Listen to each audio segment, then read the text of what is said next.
Hello everyone, welcome to AptiPlus Academy for Civil Services. This is a session on daily topic-wise news analysis where we cover the news from two important sources, that is the Hindu and Indian Express. तो इन दोनों newspaper से जो भी news आपके examination point of view से important है उसको discuss करेंगे. So let's get started with the topic first.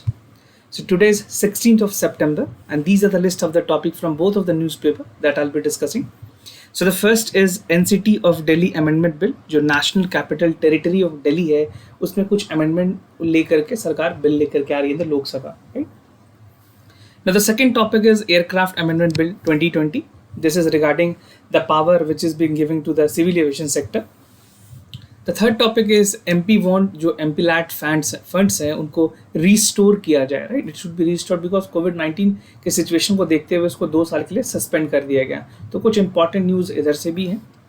Now the fourth topic is UK hand over 3 Indian antiquities जो हैं उसको यूके ने हैंड ओवर किया है इंडिया के जो टेम्पल से बेसिकली जो आइडल्स चोरी हो गए थे भगवान के उनके आइडल्स को वापस किया गया है from the UK authorities.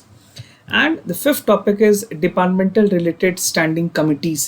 Right. तो इसके बारे में कुछ इंपॉर्टेंट बातें हैं वो भी समझेंगे. And apart from all this topic we'll have some MCQs question at the end of this video and the explanation of yesterday questions. तो जो कल के करेक्ट ऑप्शंस और एक्सप्लेनेशन होंगे वो मैं आपको आज बताऊंगा. So stay tune till end of this video so that you come to know the correct option and explanation. And those of you who are new to our channel, do not forget to subscribe AptiPlus Academy for Civil Services on YouTube and do not forget to hit a like button on this video. Now starting with the first topic, that is NGT of the Delhi Amendment Bill 2020. This news you can find in the front page of the Hindu. और ये बहुत ही important news है आपके prelims examination पे क्योंकि जब CVC को लेकर के या फिर दिल्ली पुलिस को लेकर के जो क्वेश्चन है ऑलरेडी यूपीएससी ने पूछे हुए हैं. दीज आर लाइक मोर और लेस टू द यूनियन और सेंट्रल फंक्शनिंग. और बात करें इंपॉर्टेंस की तो जनरल स्टडीज़ पेपर 2 में सेंटर स्टेट रिलेशन या फिर और जो इंपॉर्टेंट प्रोसीजर्स हैं पार्लियामेंट के उसके बारे में अगर आप समझोगे तो जनरल स्टडीज़ पेपर 2 में भी ये चीज़ें इंपॉर्टेंट हैं. नो ऐसी बात हो रही है कि मिनिस्ट्री ऑफ होम अफेयर्स जो है they are likely to introduce a legislation on this ongoing session of the parliament that would amend 1991 act. Right. तो जो 1991 एक्ट है दिल्ली का वो किस चीज़ को लेकर के है. This is mostly pertains to the power and functions of Delhi government and the lieutenant governor. तो दिल्ली बीइंग द बाइकैमरल यहाँ पे बेसिकली यहाँ पे गवर्नर भी हैं और चीफ मिनिस्टर भी है. तो Delhi is the only union territories Puducherry के अलावा जिनको स्टेटहुड का दर्जा मिला हुआ. राइट.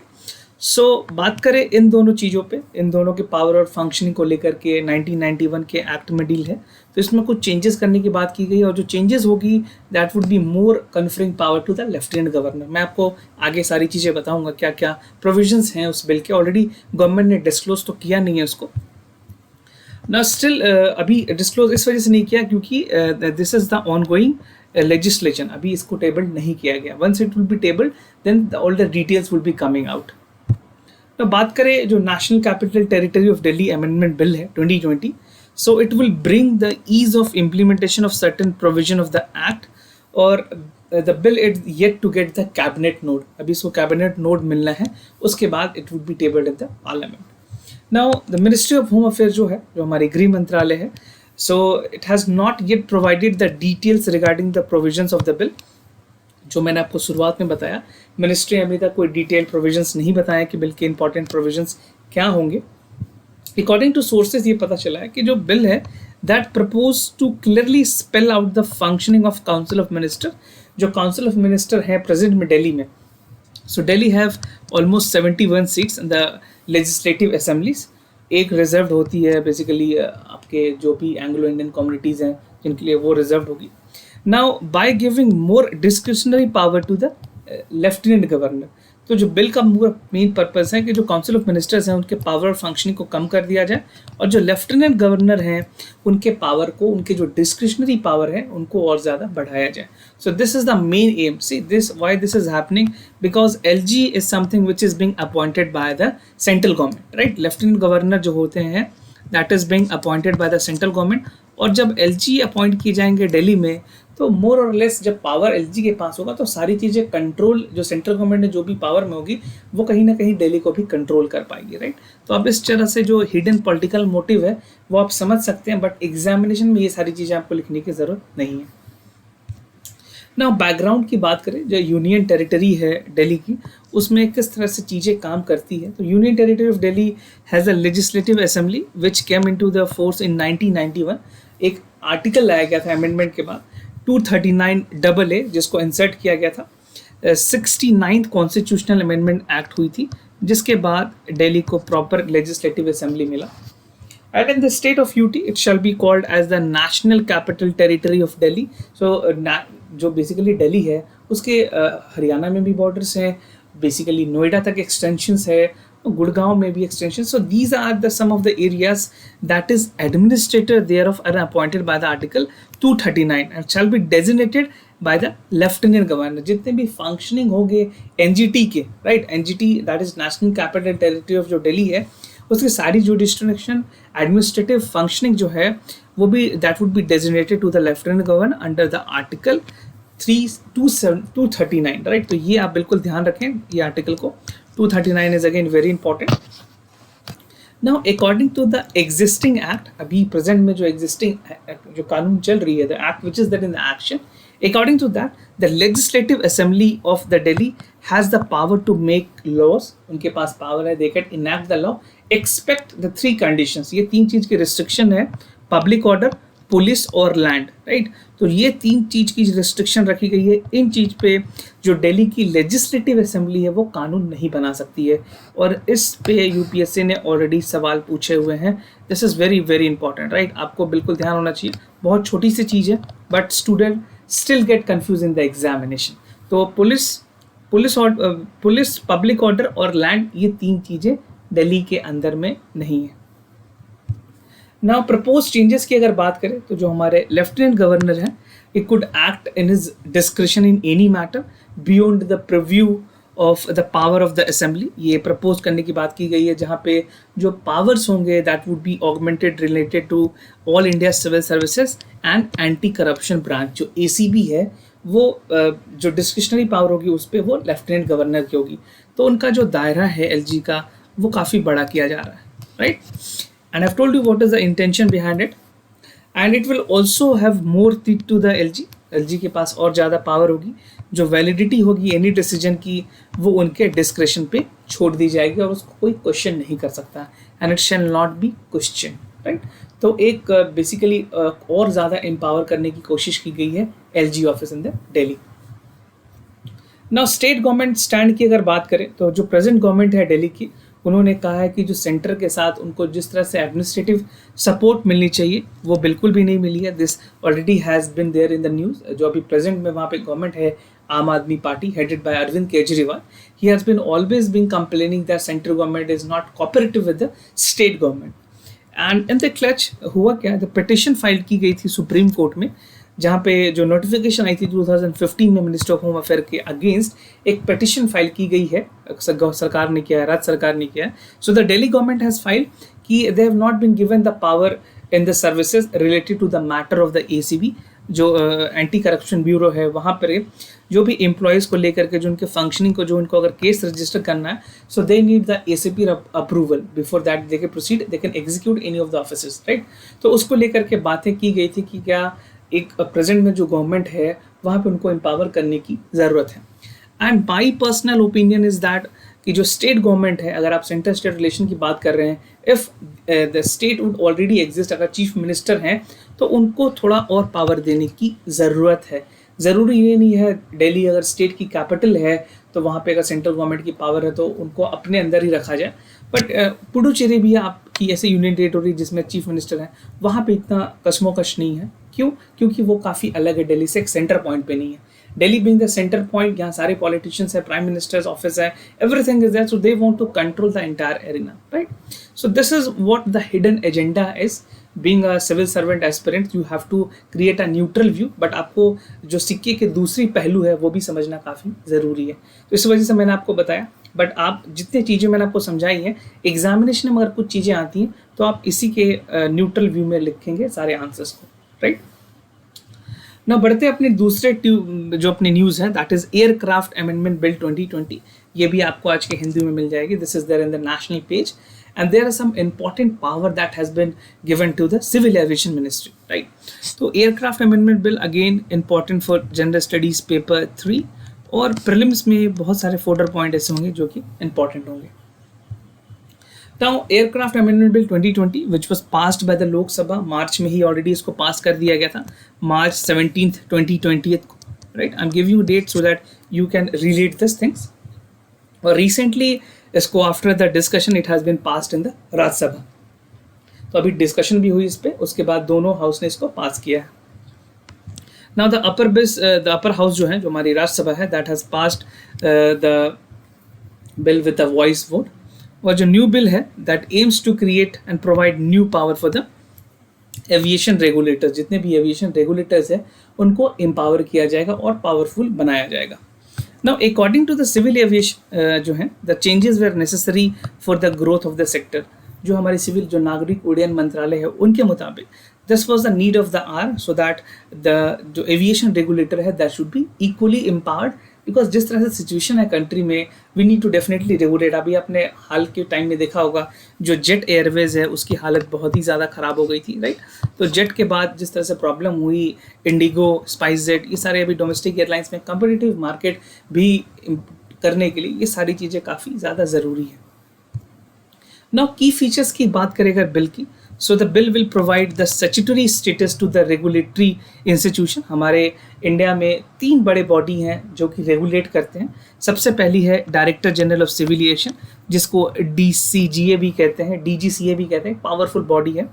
उसके बाद है bureau of civil aviation security, BCAS, and the last is aircraft accident investigation bureau, AAIB, right. अब मैं आपको बताता हूँ सारे के फंक्शंस क्या हैं, जो फीचर्स में चीज़ें इंक्लूड की जाएंगी। तीनों को सेग्रीगेट किया गया है और स्टैट्यूटरी पावर दिए गए हैं।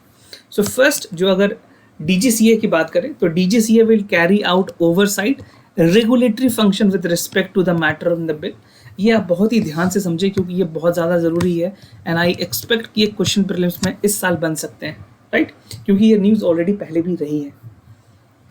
ना बात करें bureau of civil aviation security की, तो it would carry out all the regulatory and oversight functioning related to the civil aviation security. जितने भी सिविल एविएशन सिक्योरिटी को लेकर के जो बातें होंगी वो bureau of civil aviation security उसको देखेगी। Now last is accidental aircraft investigation bureau. Now इनका क्या काम होगा, ये भी एक बहुत ही इंपॉर्टेंट बॉडी होगी जो कि इन्वेस्टिगेट करेगी रिलेटेड टू एयरक्राफ्ट इंसिडेंट और कोई भी अगर एक्सीडेंट होती है इस तरह से, तो राइट। तो स्टैट्यूटरी स्टेटस दिए गए हैं इन रेगुलेटरीज, 3 जो रेगुलेटरी बॉडीज मैंने आपको बताया इनको, एंड अकॉर्डिंगली जो रैंकिंग है हमारी सिविल एविएशन ऑर्गेनाइजेशन में हो सकता है कि वो थोड़ी इम्प्रूव हो सके क्योंकि हमारी रैंकिंग बहुत ज़्यादा अच्छी नहीं है। Now the bill will also empower the DCGA to levy the penalties. जो हमारी पेनाल्टीज़ हैं उसको 1 करोड़ तक बढ़ाया गया है। इट इज़ 1 CR, पहले ये 10 लाख तक हुआ करती थी, राइट। इसको इंक्रीज करके 1 CR कर दिया गया on the aviation entities. And the amendment also address the several regulatory shortcomings, जैसे कि एविएशन जो वॉच डॉग्स है, अगर बात करें ऑलरेडी UN की जो इंपॉर्टेंट या फिर US के जो वॉच डॉग्स है like international civil aviation organisation और फेडरल एविएशन अथॉरिटी, इनके मुताबिक हमारी जो इंडिया के जो वॉच डॉग है उसके बहुत सारे शॉर्ट कमिंग्स हैं और वो बहुत अच्छे एम्पावर नहीं है ताकि सारी चीज़ों को रेगुलेट कर सके। तो इनके जो कंप्लेंट्स थे इन 2 ऑर्गेनाइजेशन के, UN और US के, ये जो दोनों ऑर्गेनाइजेशन है, कहीं ना कहीं ये चेंजेस के बाद हमें एक करारा जवाब देने का भी मौका मिलेगा इनको। Now coming to the other topic, that is MP want MP-led fund restoration.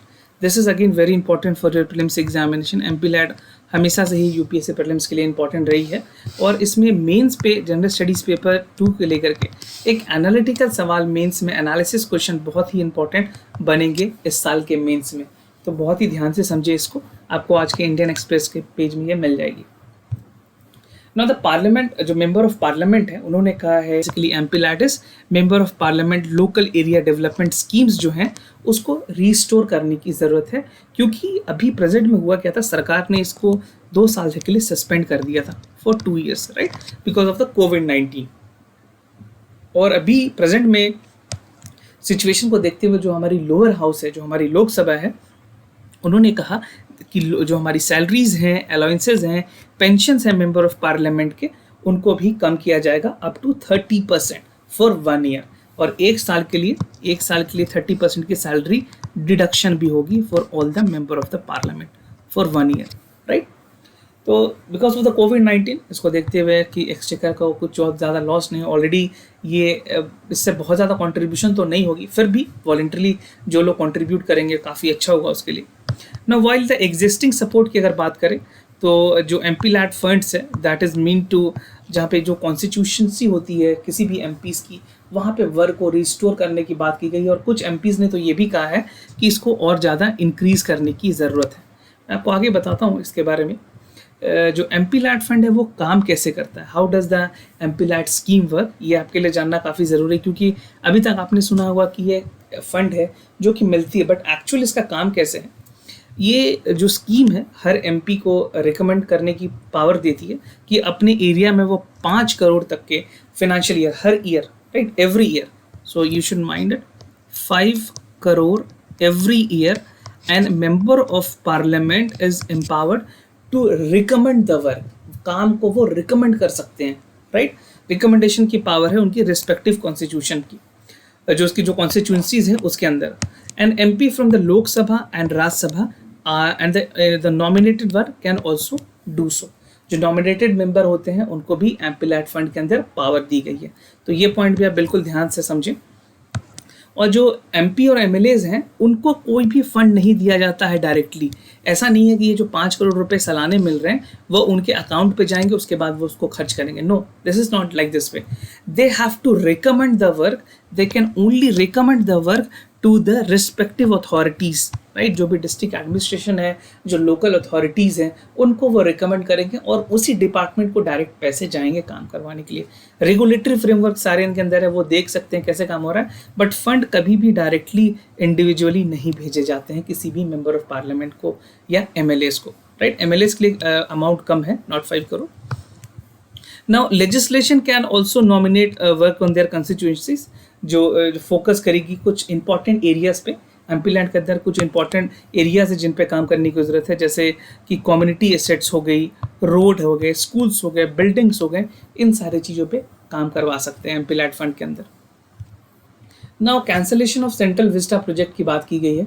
यहाँ पे कहा गया है कि जो आपने हमारा एमपी लैंड फंड जो कैंसिल किया है उसको ये करके आप जो सेंट्रल विस्टा प्रोजेक्ट है उसको कैंसिल करिए, जहाँ पे 20,000 करोड़ रुपए खर्च की जा रही है for the new renovation of the parliament and the central vista area of the Rajpath. If any of you have been to Delhi, ये इंडिया गेट है, ये पूरा राजपथ का एरिया है, यहाँ पे ऑफिस कॉम्प्लेक्स बनाने की ये राष्ट्रपति भवन है, राइट। सो यहाँ पे सारे मिनिस्ट्रीज़ हैं, तो इस एरिया को डेवलप करने की बात की गई है कि इसको डेवलप किया जाए। तो इसको अभी कैंसिल करने की बात की, इट शुड बी कैंसिल, क्योंकि अभी जो अमाउंट है 20,000 करोड़, अभी ये बहुत ही ज़्यादा इंपॉर्टेंट है कोविड-19 को देखते हुए। Now UK hand over 3 Indian antiquities, ये अगेन इंपॉर्टेंट न्यूज़ है आपके कल्चर पॉइंट ऑफ व्यू से। General studies paper 1, generally paper 1 से न्यूज़ काफ़ी कम रहते हैं, तो प्रीलिम्स में भी क्वेश्चन इंपॉर्टेंट होंगे कुछ टेम्पल को लेकर के, क्योंकि ये न्यूज़ में रही है। मैं आपको आगे टेम्पल के बारे में भी डिटेल में बताऊँगा। तो रिसेंटली जो ब्रिटिश के पुलिस है उन्होंने 3 एंशिएंट इंडियन आइडल थे, जो कि लॉर्ड रामा, लक्ष्मणा और जो सीता की मूर्ति थी, सीता जी की जो मूर्ति थी, जो चोरी हो गई थी राजा गोपाल स्वामी टेम्पल तमिलनाडु में जो है, उनको वापस कर दिया गया है फ्रॉम द यूके अथॉरिटीज़। और जो यूनियन कल्चर मिनिस्टर ने पार्टिसिपेट किया virtually in the handing over process. ये वहाँ के जो हाई कमीशन है हमारी यूके में, वहाँ पे सारी चीज़ें फिजिकली फंक्शन हुई, हमारे ऑफिसर्स वहाँ पे थे और जो उनके यूके पुलिस के ऑफिसर्स थे उन्होंने वापस सारी चीज़ों को इंडिया को दे दिया है। 20 अगस्त 2019 की बात करें तो जो हाई कमीशन है लंदन में, दैट वाज इन्फॉर्म्ड कि जो इंडिया की जो प्रोजेक्ट है एंटीक्विड आइडल्स, जो मैंने आपको 3 बताएं, हनुमान जी की मूर्ति के साथ इनको चोरी कर लिया गया, and these belong to Vijayanagara period in the Tamil Nadu, right. बहुत ही पुरानी मंदिर है और बहुत ही इंपॉर्टेंट है, प्रीलिम्स में भी डायरेक्ट सवाल आपसे यहाँ पूछे जा सकते हैं। So these were the idols of the 3 idols, Lord Rama, Lakshmana and Sita, ये 3 मूर्ति जो हैं इनको वापस की गई है from the British government, British police ने वापस किया है। नाउ अगर बात करें राजा गोपाला स्वामी टेम्पल की, तो ये एक हिंदू टेम्पल है जो कि लॉर्ड विष्णु को डेडिकेटेड है। कुंभाकुमन तंजावुर जो डिस्ट्रिक्ट है वहाँ पे ये सिचुएटेड है। This is the image of the temple and it is created in Dravidian style, right, and it is also known as Dakshin Dwarka and it is one of the largest temple in the entire India called Harida Nadi. So this is very important. आप इसके बारे में जितनी important चीज़ें मैंने आपको बता दी है, कुछ और आप पढ़ना चाहें, images देखना चाहें तो गूगल में देख सकते हैं। Now coming to the other topic, that is departmental related standing committee tenures. ये आज के हिंदू में एक important editorial है जहाँ पे departmental standing committee को लेकर के बातें कही गई है। सो this is important for your general studies paper 2, और जो डिपार्टमेंटल स्टैंडिंग कमेटी है वहाँ से जो पॉइंट्स हैं वो आपके प्रीलिम्स के लिए भी कई बार काफ़ी इंपॉर्टेंट होंगे। Now there was a speculation जहाँ पे ये कहा गया कि जो चेयरमैन है राज्यसभा के एम वेंकैया नायडू, वो ये प्लान कर रहे हैं कि जो टेनोर है मेंबर जो पार्लियामेंट्री कमिटीज़ है राज्यसभा के, उनके टेनोर को 2 साल किया जाना चाहिए, right. So this is a speculation, still not confirmed. However अगर जॉइंट कमिटीज़ की बात करें तो जॉइंट कमिटीज़ दोनों हाउसेस के होते हैं और दोनों मेंबर वहाँ रिप्रेजेंट करते हैं। तो सिर्फ अकेला अगर राज्यसभा के चेयरमैन चाहें कि इसको पास किया जाए तो नहीं हो सकता, क्योंकि लोकसभा के जो स्पीकर हैं they have to also get the assent, तो it has to equally go side by side, right. तो रूल्स अगर समझें, जो कॉन्स्टिट्यूशन में रूल प्रोवाइडेड है लोकसभा और राज्यसभा को, तो rule 331D of Lok Sabha and sub rule 3 of the 269 of the Rajya Sabha they empower कि जो मेंबर्स होंगे उनके जो ऑफिस होंगे that should not exceed 1 year. जो भी मेंबर है वो 1 साल से ज़्यादा किसी कमेटी में मेंबर नहीं रह सकता है। बट यहाँ पे एक चीज़ मैं क्लियर कर दूँ, the term of the office of the member and not that of committee पर से इज़ 1 ईयर। अगर कोई कमिटी बनी है, आप यहाँ समझ लो, so this is the committee and this is the member of the committee, right. तो इनकी जो टेन्योर होगी that would be for 1 year, right. But committee की जो टेन्योर है it can continue for 2 year, 3 year और 5 year as long as it has been establish, but a member can only continue for 1 year in the committee. Now अगर बात करें जो टेनोरियल issue को लेकर के बात की गई है, तो यहाँ पे राज्यसभा इटसेल्फ गो अंडर से द पार्टिकल बाइन्यूअल रिन्यूअल होती है राज्यसभा की। हर 2 साल में एक बार इलेक्शन होती है यहाँ पे राज्यसभा में, आपको पता होगा। So it is not a permanent body, हर साल यहाँ पे रिनोवेशन चल रही है। And since 1/3 of the member retire every 2 year by the virtue of clause 1 of the 83 of the constitution. आपने पॉलिटी में भी इसको पढ़ा होगा कि हर 2 साल पे जो राज्यसभा के मेंबर है वो रिटायर होते हैं। तो यहाँ पे चीज़ें थोड़ी फिक्स नहीं है। लोकसभा की वहीं पे बात करें तो यहाँ पे टेन्योर फिक्स होती है 5 साल के लिए, सूनर और इट इज़ डिजॉल्व। अगर उससे पहले अगर लोकसभा डिजॉल्व हो जाती है तब सारे मेंबर की जो टेन्योर है वो ख़त्म हो जाएगी, उससे पहले ख़त्म नहीं होती है। 5 साल की इनको सिक्योरिटी ऑफ टेन्योर बोला जाता है। नाउ गिवन द स्टेटस, जो हमारे स्पीकर हैं या फिर जो चेयरमैन हैं राज्यसभा के mister Venkaiah Naidu is a vice president, तो उन्होंने कहा है कि सजेशंस जो ली गई हैं वो बाइन्यूअल पार्टियल जो कॉन्स्टिट्यूशंस है, जो बेसिकली जो रिकॉन्स्टिट्यूशन की बात की गई है राज्यसभा को, उसको ध्यान में रखते हुए चीज़ें कही गई है। बट देखना होगा कि क्या सरकार इसको एग्जीक्यूट करेगी, क्योंकि कंट्रोवर्सी अराइज हो सकती है। जहाँ पे कॉन्स्टिट्यूशन ने 1 साल के लिए लिमिट किया है उसको 2 साल से बढ़ाना ठीक होगा या नहीं। नाउ राज्यसभा और लोकसभा के कमिटीज टेन्योर की बात करें तो Rajya Sabha prescribe no fix tenure for all the standing committees of the Rajya Sabha listed there in, right. और लोकसभा की बात करें तो most of the committee listed in Lok Sabha has a tenure of 1 year, right. Expect for no tenure has been prescribed, अगर इसके लिए prescribe नहीं है टेन्योर तो वो that can continue for a longer duration. Now department related committees की अगर बात करूँ तो यहाँ पे कुछ अनदर फैक्ट है that is related to the 24 departmental standing committees, जहाँ पे ऑलमोस्ट 31 मेंबर्स होते हैं हर डिपार्टमेंटल कमिटीज़ में, जहाँ पे 10 राज्यसभा से आते हैं and 21 coming from the Lok Sabha, right. And they can accommodate 250 member of the Rajya Sabha, और 504 लोग जो हैं वो सीधा लोकसभा से भी होते हैं। तो आप देख सकते हो जितने मेंबर्स है they can easily accommodate in the parliamentary standing committee both from the Lok Sabha and from the Rajya Sabha. So minister can not be a member of this committee, ये आपको पता होगा क्योंकि पॉलिटी में आपने पढ़ा हुआ। कोई भी मिनिस्टर जो कि यूनियन कैबिनेट में हो, he can not be a member of the parliament standing committee, right. Now way forward की बात करें तो against the backdrop there is definitely a need to rethink the tenural prescription of the reconstitution of the departmental standing committee. तो mains में आपसे direct सवाल पूछे जाएंगे कि क्या इसके टेन्योर 1 साल से बढ़ा के 2 साल तक कर देनी चाहिए या कुछ और टाइम के लिए कर देनी चाहिए। तो आपके पास एक एनालिटिकल आंसर तैयार होना बहुत ही ज़्यादा ज़रूरी है, एंड आई एक्सपेक्ट कि एक क्वेश्चन इससे बन सकते हैं, वेरी इंपॉर्टेंट, राइट। तो मेक श्योर आपके पास सारे पॉइंट्स तैयार हों ताकि आप एग्जामिनेशन में लिख पाएँ इसको। Now let's move to the answer. जो कल के सवाल थे उसके आंसर्स मैं आपको बताऊंगा। So for the question 1, the correct option is C, that both the statement are correct. The marginal cost of fund-based lending rate refers to the minimum interest rate of the bank below which it cannot lend except in some cases allowed by the RBI. और जो MCLR की जो methodology है, that replaced the base rate system introduced in the July 2010. MCLR aims to improve the transmission of the policy rate and the lending rates of the bank. तो ये सारी जो explanation है वो आप रमेश सिंह की जो बुक है उसमें भी पढ़ सकते हैं, इंडियन इकोनॉमी।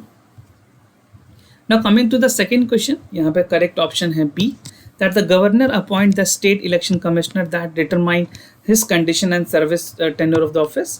और स्टेटमेंट 2 इनकरेक्ट है, that he appointed by the chairman and the member of the services commission, however he can be removed by the president and not by the governor. So the correct option here would be A, not B, right. आप Indian polity M Lakshmikanth में सारी चीज़ें detail में पढ़ पाएंगे। Now let's move to our MCQs of the day. So जो पहला सवाल है that is coming from Indian economy. Consider the following statement with regards to tax haven.